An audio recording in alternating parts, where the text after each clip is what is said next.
Alright everyone, it's part 2 of the propaganda series here that I'm doing, the Gatekeeper Fallacy. This is an important one. It goes hand in hand with the first video that we'll have just uploaded once this one's done processing. Part of how the old media, the legacy media, has been attacking the alt media. So this is part 2. Now the Gatekeeper Fallacy is something that they've actually apparently insinuated towards me. That is, the fact that I have communicated with people on the actual far right, as a centrist would define it, far right. The fact that I've communicated with people within that crowd has caused them to label me like a gatekeeper. The fact that I'm willing to talk to these people means that I have something in common with them, as though I had some deep interpersonal connection. This has happened to others too. This can even happen to people who are far right. Someone on the far right talks to somebody who's like a MAGA populist, somebody who's closer to the center. Their own fan base in some cases, because they too are part of an ideological echo chamber, will attack them and say, well, you failed to condemn this half-assed naive populism, this half-assed immigration reform. Oh, what good is a wall going to do? We should be deporting 15 million people instead, maybe even kill them. Let the purges begin. So you are a cuck, you are a sellout. Happens on the left all the time too. Somebody, the Bernie Sanders fans, I would say honestly, no offense to anyone who's like a progressive, but they were more guilty of this even than the Clintonian neoliberals in some cases, because you have a stronger echo chamber, I think, that's formed. You may think it's more of a positive one, and I might agree with you as compared with the neoliberal warhawks, but it's still an echo chamber. It's still a false view of reality. What they said is, well, these neoliberals that were attacking them too at the time, in all honesty, and saying that we're not pragmatic, they're the ones that they've abandoned leftist principles. They become basically like the neoconservatives. They're just another variant of Republican that happens to be a little more anti-gun. Well, what good is that going to do? And so they're gatekeepers, essentially. You're trying to take a group of people and put them, conflate them with being part of a periphery of another group that they're not technically part of. Now, the neoliberal neocon debate, on that one, it's not really a gatekeeper fallacy per se, because there is substantial overlap between them.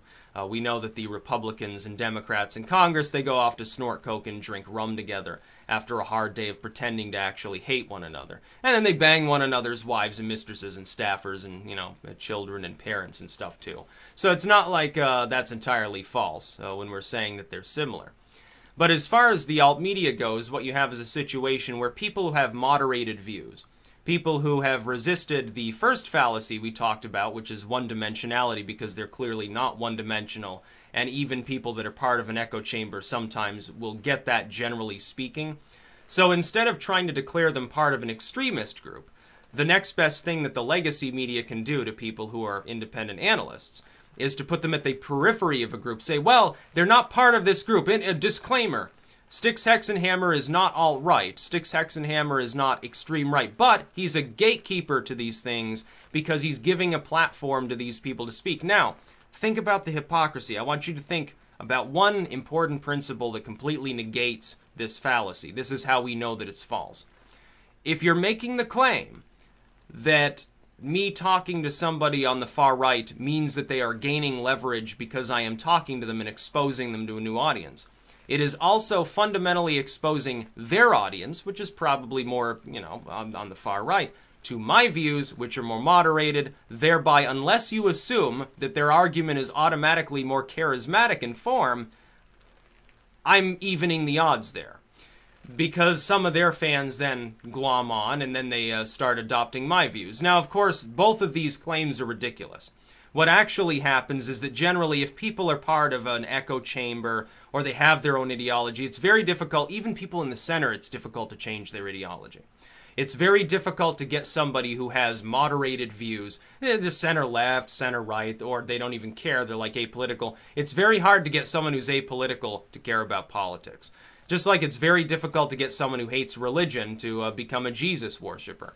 That's just the way that it works. The turnover rate is astonishingly low. Generally speaking, you're preaching to the choir and you're competing among other people that have similar views to yourself to be more polished or more charismatic or to undercut your opponents. At least that's sort of the cutthroat way that the alt media works. And that's less cutthroat than the legacy media, because the legacy media no longer competes internally. they compete with the alt media, which means that they have to defame and slander all of us. Now, many of these claims that they make are clearly false to the degree that they may even be criminal. We've seen some notable news stories lately that probably fall into that actual category. And what I would say is this, though. Just because a person is willing to communicate with other people of a certain ideology does not make them part of that ideology. It also doesn't make them a gatekeeper, a peripheral sort of figure to it.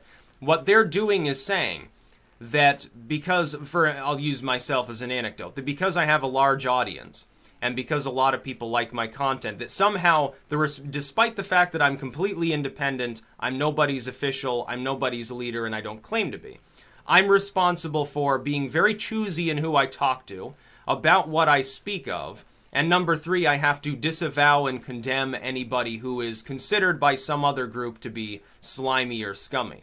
So then the people on the left, if they're using this strategy or they endorse it, would say, well, you must disavow people on the right. People on the right at the same time would want me to disavow people on the left. Clearly, both of these cannot be accomplished at the same time unless you intend to go totally apolitical and bitter and just say, well, no, I'm just completely filled with bitterness at you all. I hate you all. I'm not willing to talk to anybody. And that's also part of their goal, by the way. The legacy media wants people who are somewhere in that center, who are not part of any extremist fringe, not to talk to anybody else so that their channels can't grow, because then they can edge in on it more easily. They're more afraid of just independent commentary. They're not really afraid of the fringe. The fringe is just useful to them because they can compact it into an echo chamber using propaganda, number 1, and then anybody who's willing to communicate with them, they label a gatekeeper. Well, how fun is that? And it's strictly propaganda. It's a gatekeeper fallacy because there is no actual gatekeeper. I see this term used sometimes by supposedly independent individuals on certain noted image boards. When I see somebody use this actual term, I am sure that they are probably of the opposite political ideology that they actually are. If somebody is claiming that some center-left individual is the gatekeeper to the glory of Marxism, chances are this is a right-wing individual making that comment. Makes it easier to attack that person. Because then, the actual extreme will never side with them because, well, you're just a gatekeeper, so you're a sellout. But the other side will attack them because they'll see them as some sort of unholy guard of the ideological fringe. Likewise, if somebody is claiming that somebody is a right-wing gatekeeper, clearly that person is probably on the left somewhere. And they might work with some foundation or organization and be paid to post the bullshit. Maybe they work for CNN, they're a staffer there. And we know the legacy media does that sometimes. They'll try to concoct a story to write about if it's a slow news day by stirring up shit in places where they're not personally identifiable. We know that they do this. This is both happening on the left and the right on a fairly regular basis. Don't bullshit me and say that it's not, because I know that it is. But that person is probably somewhere on the ideological left. Either that or they've been fooled because these terms, they don't have an organic beginning per se. But then they're spread around organically because they take off. Because it's propaganda. So it's effective at promulgating itself. It's effective at perpetuating itself. And it's effective linguistically. It's something simple that encapsulates a meaning in a non-complex, easily understood way that has emotional and political connotations. Oh, what more could you ask for? It's just like a virus being unleashed on the world. And it's being used more and more often. I'm not the least bit surprised that the first few times I saw this term weren't long before some of these hit pieces that were being written, which leads me to suspect where the source actually is of that term being injected into political terminology on some of these sites. Yeah, I have my suspicions. No proof, but suspicions. Somebody else would have to dig up proof.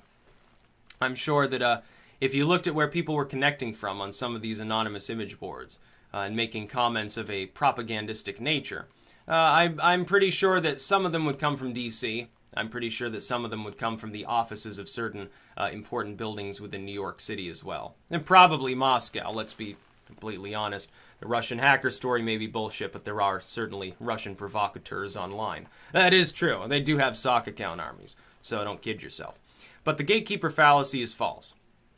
There are no far-right gatekeepers. There are no far-left gatekeepers. There are simply people willing to communicate with others who themselves do not have fringe views. They're not gatekeepers. They're just independent commentators.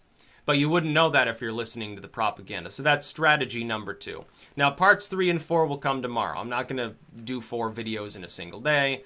Just not my style. I get other things that I've got to cover as well. You can wait an extra day. Let these ones spread around. But again, I do need your help spreading these videos. People need to know what's actually going on within the propaganda being spewed out of the asshole of the legacy media. That's about all. Peace out.